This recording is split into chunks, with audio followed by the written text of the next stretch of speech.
Article کے اندر ایک جملہ شامل کرنے سے بندہ مومن نہیں بن جاتا ہے.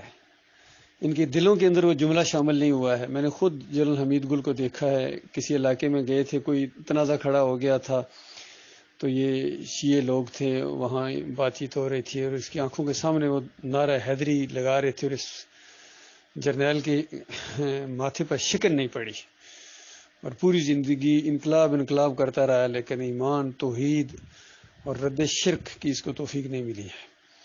تو یہ خوش قسمت کے حصوں میں آتا ہے. یہ دین کی دعوت دینا, ایمان کی دعوت دینا, توحید کی دعوت دینا, اللہ کے لیے سب کچھ قربان کر دینا.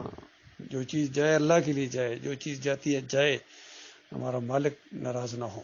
تو یہ توفیق ان کو نہیں ملی ہے. بڑے بڑے آئے ہیں, بڑے بڑے انقلاب انقلاب انقلاب. ڈاکٹر اسرار سے زیادہ کوئی انقلاب کا دعوت قرآن, یہ وہ, خود محمد نہیں کتنی زیادہ, لیکن عقیدے کے اندر بربادیاں, عقیدے کے اندر بربادی ان کے